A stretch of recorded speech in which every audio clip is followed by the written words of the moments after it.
The NFL is on EA Sports, and we're at Raymond James Stadium in Tampa, Florida. Coming up, we've got a good matchup on tap between the Cincinnati Bengals and the Tampa Bay Buccaneers.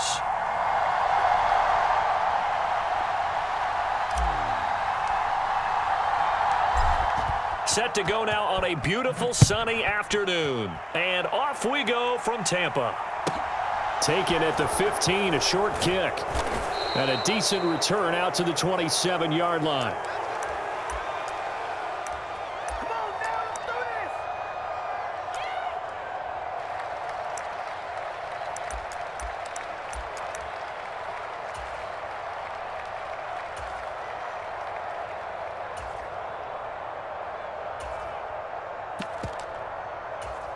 Here we go. Big 13. Big 13.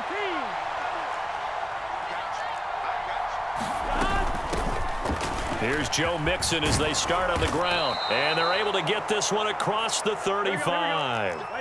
Line of scrimmage, the 37 on 1st and 10. Back to Mixon on 1st down.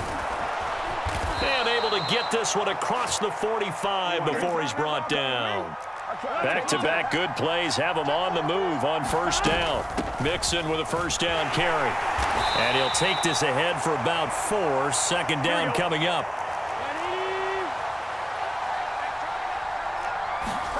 Burrow going to fake to Mixon and now look to throw. He'll buy some time right. Now he's going to let it go deep right sideline. And that's going to be incomplete. Good effort there trying to take a shot, but it's 3rd down. That sun's going to be a factor all game long. I'm not sure it made a difference on that one, but it's something to think about on all deep throws during this time of year. Rolling to his right. Got a man. It's Chase. He completes it. And this is going to lead to another 1st down as the tackle's made at the Bucs' 20-yard line. That's good for 28 yards. 1-1, ready?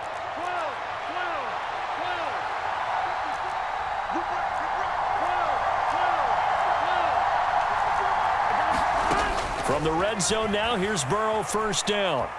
Steps away to his left.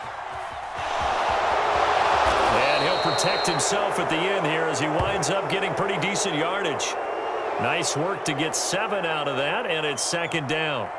I think the defense surprised him there with that blitz on 1st down, but give him credit. Stayed cool under pressure and still found a way through the extra rushers for positive yardage. Well done. Burrow going to give this to Mixon. And he'll be brought down here at the 3-yard line. 9 yards on the play there, and it'll set him up 1st and goal. Mixon is in. Touchdown, Bengals. First quarter, maybe too early to talk about statement drives, Charles, but that sure seemed like a statement drive right there. Well, if we're going to talk about statement drives, I think what they're saying is we're going to establish the run. They gave it to him early and often on this drive, and he wound up taking it into the end zone. Here we go.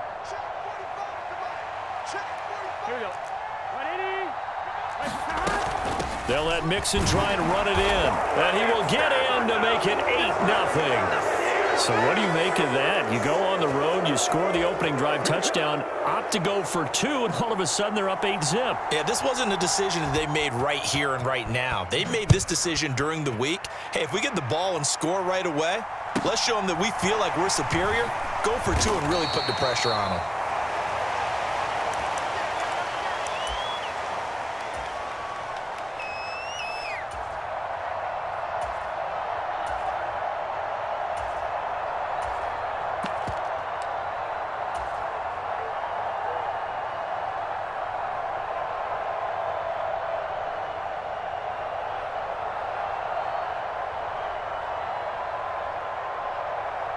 Brady and the Buccaneers here, 1st and 10 at their own 24. They'll start out on the ground. It's Leonard Fournette. And he's going to have another 1st down here as he's able to dive beyond the marker. It's a gain of 11 yards that time, and it produces a new set of downs. Ball up to the 35 now as they come up on 1st and 10.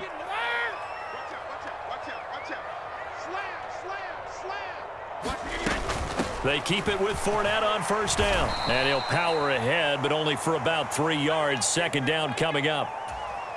Well, from an offensive perspective, that was a tough run because he only picked up 3 yards. Well, let's flip it over to the defensive side. They now have the advantage. 3 3-yard gains. That means they're punting the ball likely on fourth down. That's what you're looking for when you're playing defense. On second down, here's Fournette. And he'll be brought down just shy of the 45. A gain of 3 last play. This time they double it and pick up 6. I think we can safely say that those types of plays are the backbone of this offense. We know not every run's going to be a big hitter, but you know they'll take that type of result on each and every attempt. It's just me and you. Tight go. Check. Hold 50.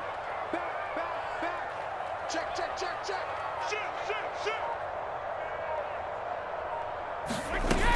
They'll try and run for it with Fournette. And he's got the first down as he's up to the 45-yard line. Well, they gave themselves options there on the third down play and were able to convert on that RPO. Shows a lot of trust with the guy taking the snap, doesn't it? Because you're counting on him to make the right reads and give the ball where it's supposed to go. And he did on that play. 1 quarter down, 8-0 the score. So after 2 first downs, they get another here. 1st and 10 at the 45.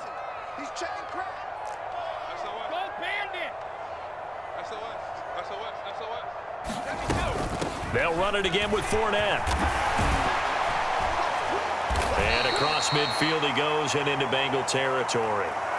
9 yards is the pickup there, and they'll have a 2nd and 1.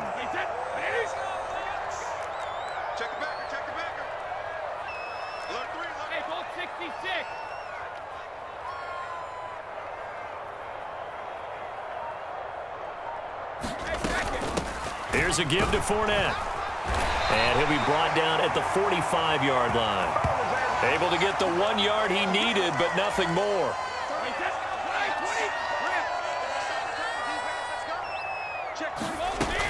Fournette, a first down carry. And he'll manage to pick up about 4. It's 2nd down. On any running play that's called, they're always hoping that it's going to break big and go the distance. But when you get a nice gain like that, you're able to do so many things anyway. You can come back and run essentially the same play again, continue to move the ball on the ground, or you can decide to throw the ball now because usually you have the defense back on its heels. They find some open field here. 14 yards there and a Buccaneer first down. All right, I got to ask you, with these RPOs, essentially the quarterback has 3 options, right? So what's different from that versus the triple option that we see the service academies run at the college level? As a general rule, the triple option at the college level, most things are called outside of the quarterback faking it to the runner and then keeping it himself and maybe having a trail back. What I mean is, in the NFL, that option to throw the football all comes about organically. It's a natural deal based on reads. In college, if you're going to throw the football for triple option, you've actually called that play. And nothing much materializing there on the first down run. He'll get a couple, and that's it. The last run got a couple. Here's 2nd and 8.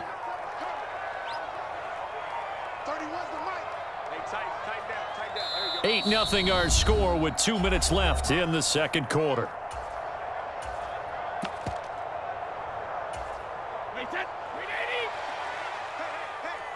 We got chips over here. Chips over here. Regular. Check number 6. Let me kill. Sugar. Ozzy. Check 3. Whip. Watch the whip. Inside handoff now to Fournette. 4 yards on the pickup there as it'll leave him with a 3rd and about 4 more for a first. Now the Bengals going to use the first of their timeouts. So as they take it over, we step aside. On 3rd down, Fournette.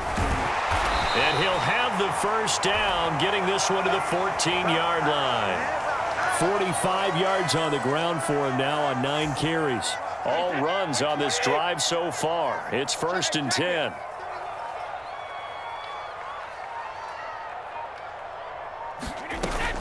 Again, it's Fournette. And effective running here. He'll take it down inside the 10. It's a 6-yard gain on the ground, and that'll make it 2nd and 4. Hey, when you get good yardage like that on first down, it really does a whole lot of good for your entire offense. But I love the way he's finishing those runs. At the end of things, he's making sure he gets just a little bit extra. Check three. 72. Slam.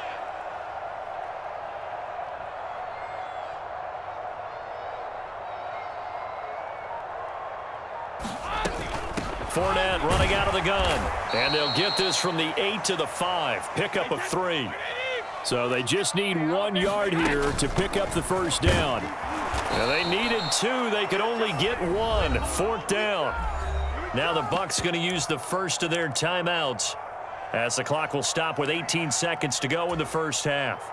He handed it off there, but I don't really know if he would have kept it or tried to do anything else if it would have mattered. Yeah, it's not always a wrong read when a play gets stacked up. Sometimes they're just at the line of scrimmage with just too many bodies to maneuver. And as a result, now they're looking at a 4th down.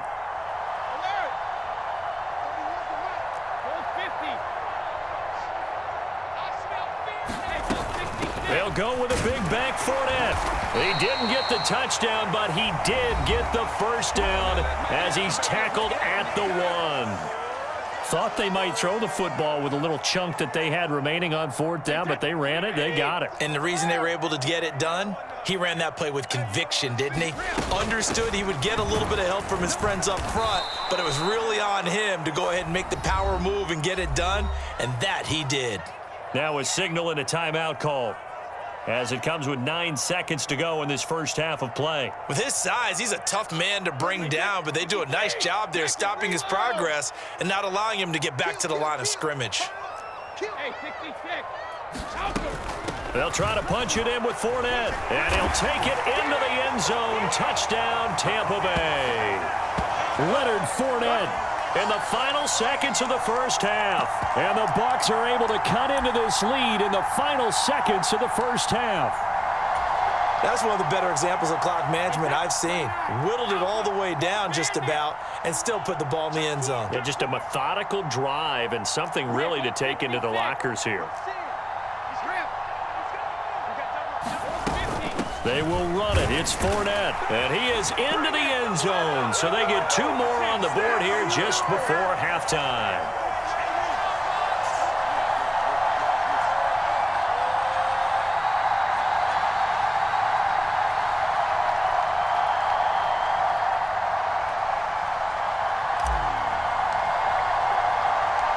So 8-8 our score now as he'll send this one away.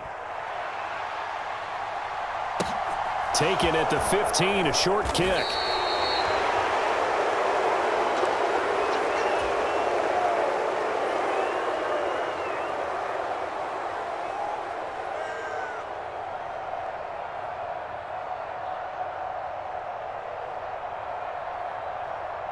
On 1, ready?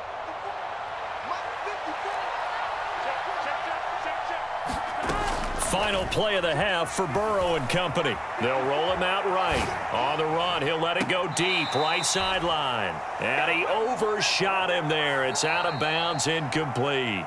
So 2 quarters down, 2 remain. Charles and I return after the break. Welcome back. Halftime over. We are ready for quarter number 3. Alongside Charles Davis, I'm Brandon Gordon. And how about this right out of the locker room? An onside kick attempt.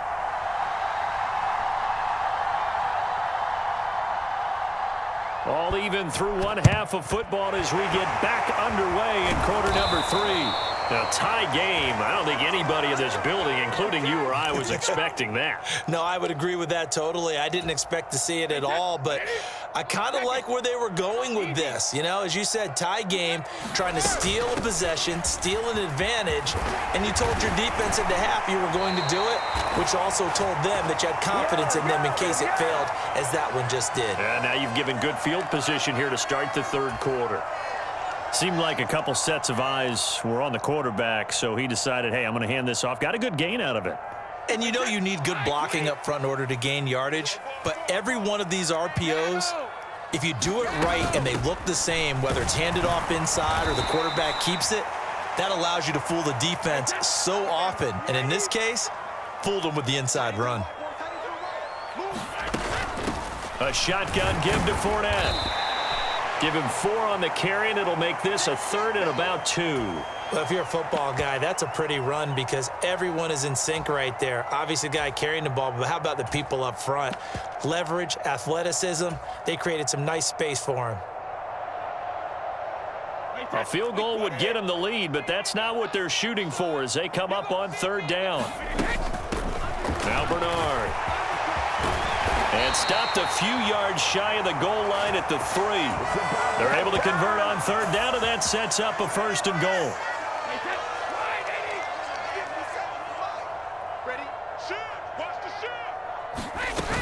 Bernard will score. Touchdown, Buccaneers. Some good running there at the end of the drive. He had the burst that set up the 1st and goal, and then one play later, he's in the end zone. Brandon, what I liked about that sequence is I'm not sure who made the play call, but they understood the situation, understood the momentum. A nice hard-charging run, give it right back to him, and let him cap things off.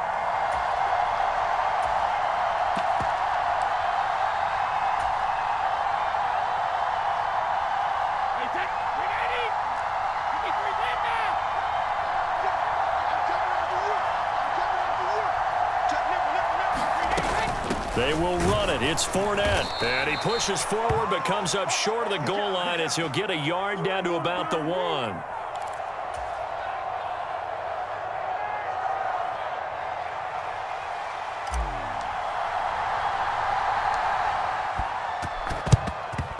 And this is going to be snuffed out. The Bengals recover.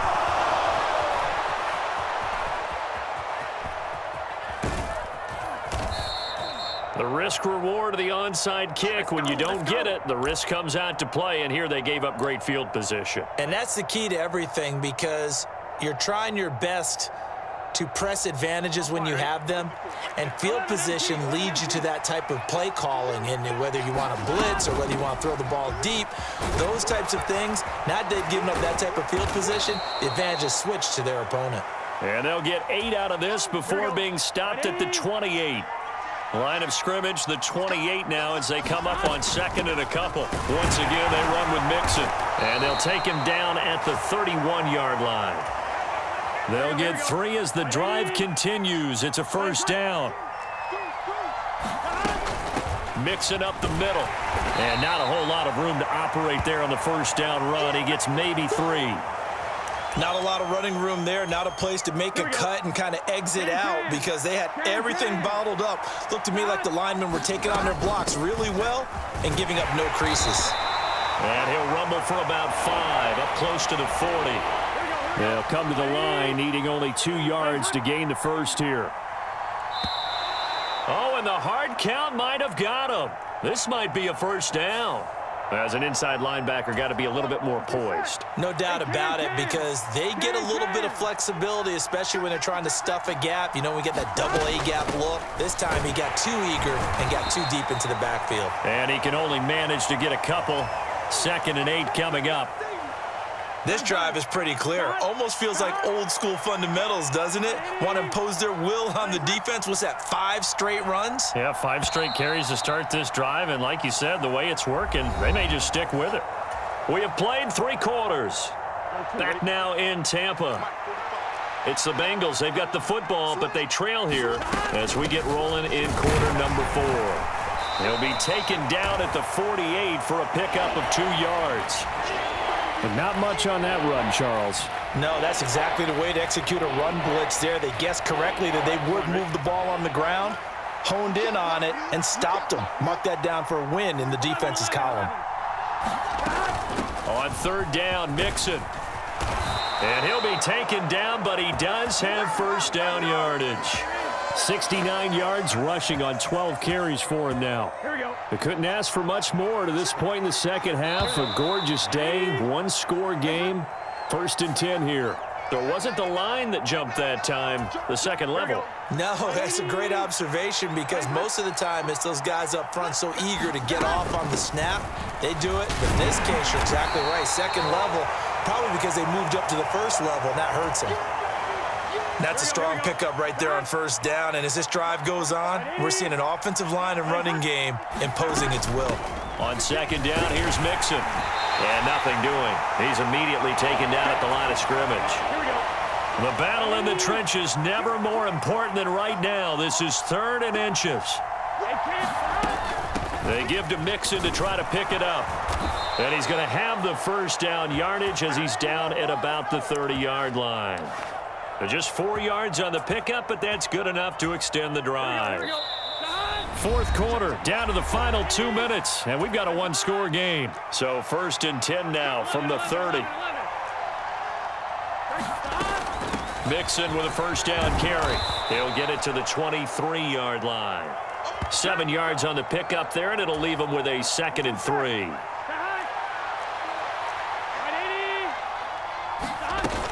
Again, it's Mixon. And he'll get it down this time to the 17. 6 yards the pickup, and that's a first down. Another carry for their leader, and a good one. It's crunch time. They'll need him to continue to be productive in both the run and passing game in order for them to try and snatch victory. Burrow going to give this to Mixon. And he'll go down here at the 12-yard line. The cornerback, it's Logan Ryan who brings him down.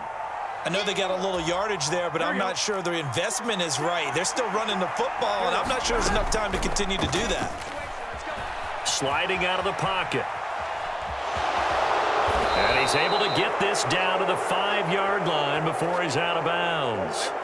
Nowhere to go downfield, but he's able to get out of bounds and stop the clock here with a first down.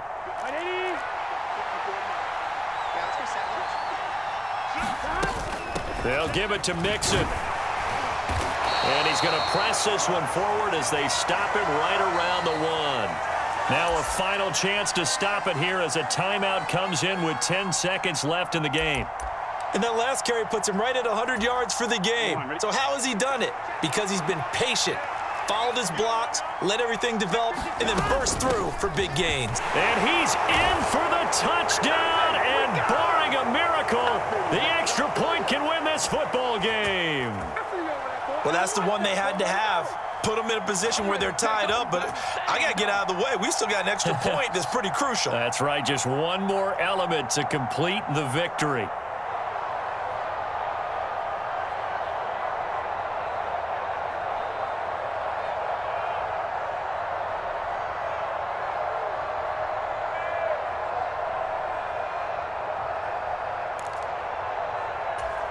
Evan McPherson for the extra point.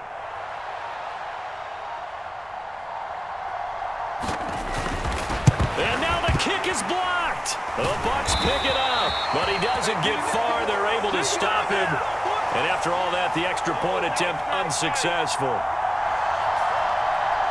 And they were kicking for the go-ahead point and possibly the winner, and it gets blocked. What happens on that type of a play? Where does the leakage occur, or do they just not have enough effort? Talk about a range of emotions. You saw their sideline after the touchdown. They thought they'd won the game. You just assume the extra point's going to be made. And just think about the opposite sideline. They're thinking, what are we going to do for our last drive, because we're going to get the ball back possibly, or did we just lose the game? That's a tough one right there.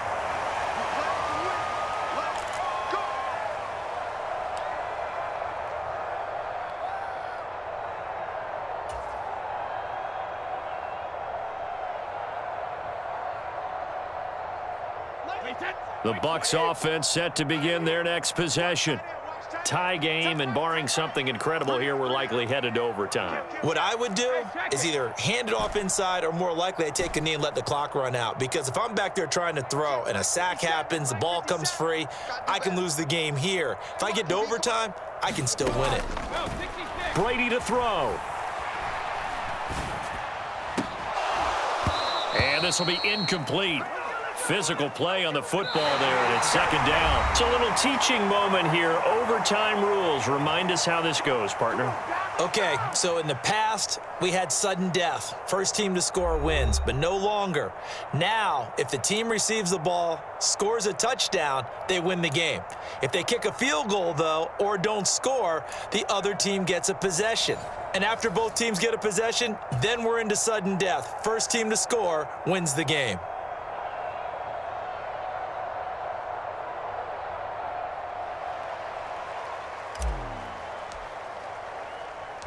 So it'll be the Bengals with the football here to start the overtime session as the kick is away. A fairly short kick from the 14. And able to get this across the 20, but not much further as he's dropped at the 23-yard line.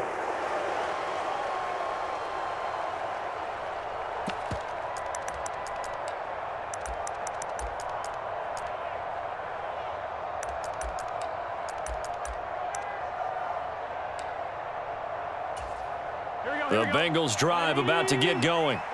Well, they fought hard to reach this point, Charles, and now what an opportunity. They've got the ball first, a chance to take this overtime win away from the hostile crowd. And you know, as the quarterback steps into the huddle, the first thing he's telling his team is, remember, we need 6, not 3. So we don't need a good drive. We need a great drive. And this is what they've been planning for. It's time to execute and take it downfield, even against all these odds. And he'll take this to the other side of midfield before going out of bounds. So the line of scrimmage moves all the way across the 50 now as they come up 1st and 10. Now it's Burrow. Eluding the pressure right. He'll get just a yard on the scramble. It's 2nd down. Only a short game there, but that's okay if you're the offense. They brought a lot of pressure at him, and he uses athleticism to at least get back to the line and make 2nd down a lot shorter than it was looking for a moment. Right there, 54, right there. 11 coming.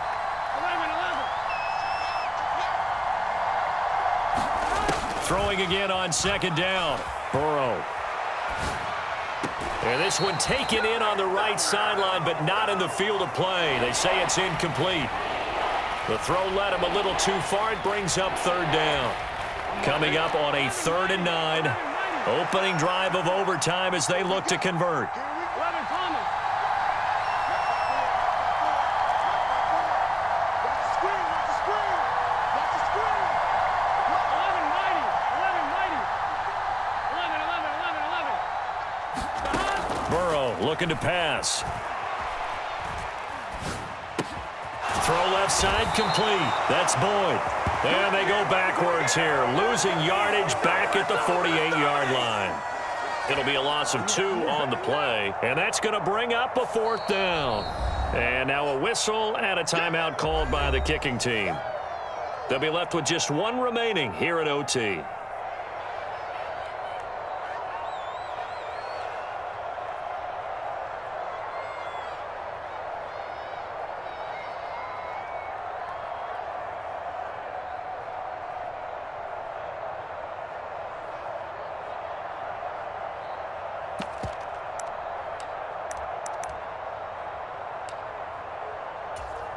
Gun. Cut. Ready.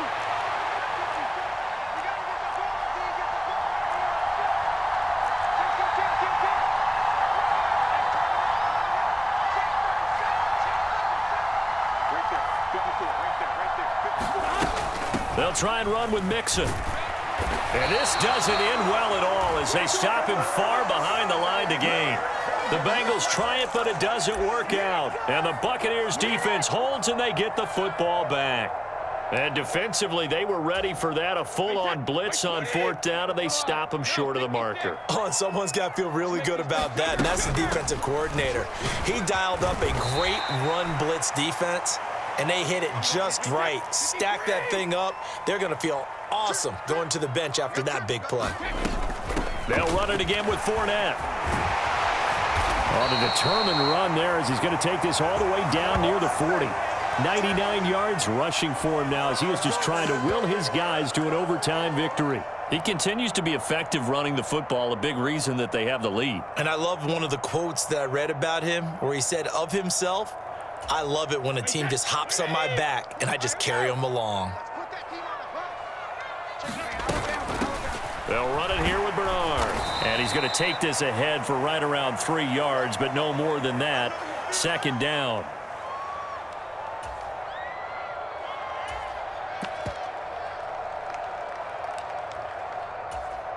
The last run got 3. Now here's 2nd and 7.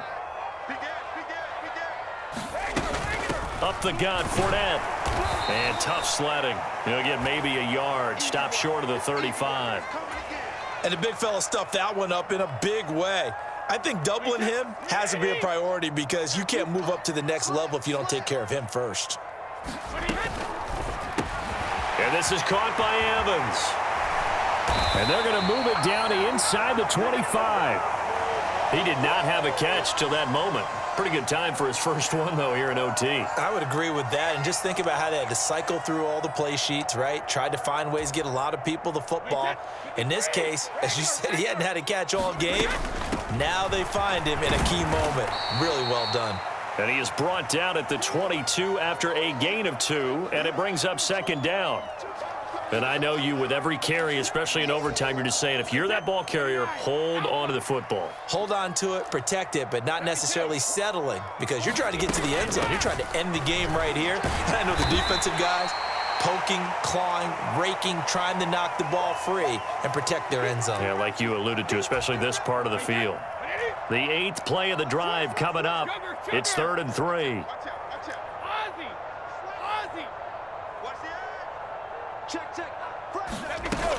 They'll try and run for it with Fournette. And he appears to be about 2 feet short on 3rd and 3. Leaves him with a 4th and 1.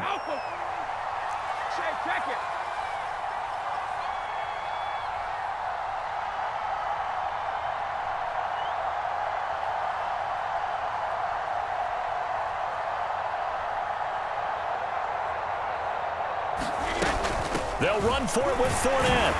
And he will have the first down before he's tackled at the 12. Just a gain of 3, but they'll certainly take it as they convert on 4th down. So he needed 1. He ended up getting 3. And I really like the way he ran that one, too. That's really intelligent running because oftentimes a running back could get too greedy. Try and hit the home run on a play where you just need a few yards. Well done there, making sure you got the first down and not worrying about trying to get a touchdown.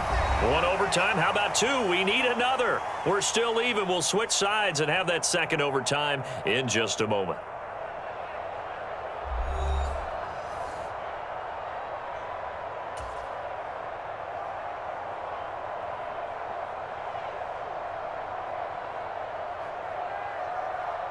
From down at the 12, it's 1st and 10. Fournette, a first down carry. Down to the 6-yard line on a pickup of 6 as he gets halfway to the goal line. 2nd and 4. They could still get a first down without scoring.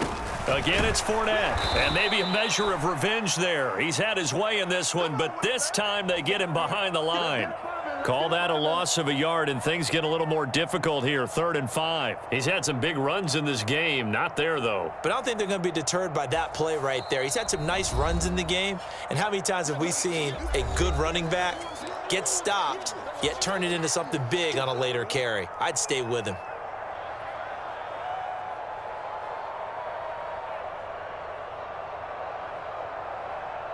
And a nickel look here for the Bengals as they try to defend this on 3rd. 6 guard. Check 6 guard. Jim. Alert. 72.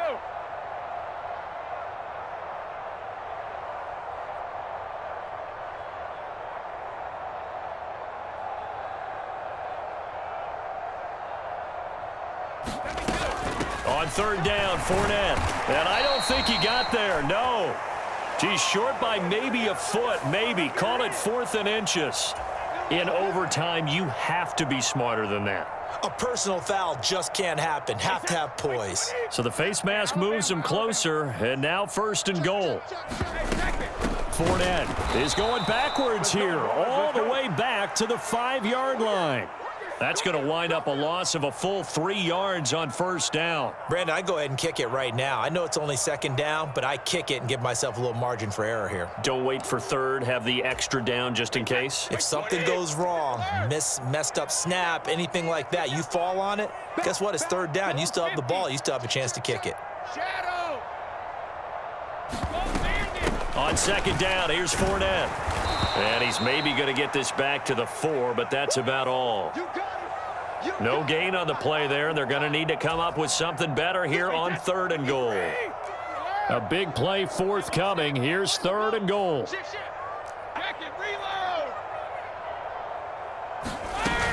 Here's Fournette. And he will push his way forward down to about the 3-yard line. Well, Leonard Fournette, so big and strong, tough to wrap up. At that time, they did so by grabbing the face mask. Well, as you well know, he's much too big for guys to try and arm tackle. You got to bring some body with you. This time, the hand got up too high, and that necessitated the throwing of the flag. So the ball's moved to about the 1 after the penalty, 1st and goal. Mike 57, Mike 57. Hey, 66. They're going to run this with a tight end. And he's into the end zone for the touchdown and the game winner in OT. Well, partner, you and I were excited for this one today, and certainly had its moments. Some good execution at times by both of these offenses. Defenses both made some plays as well. And always a joy to be up here in the booth next to you, my friend. Yeah, it's a privilege to be up here in the booth next to you as well. Thanks for taking the time, and let's go ahead and get ready for our next one, right? I'll see you in the film room. Get that preparation started now. That'll do it for us. For Charles Davis and all our hardworking crew, I'm Brandon Gaudin. You've been watching the NFL on EA Sports. For more, find us on Twitter at EA Madden NFL. The Bucs are winners here as we say so long from Tampa.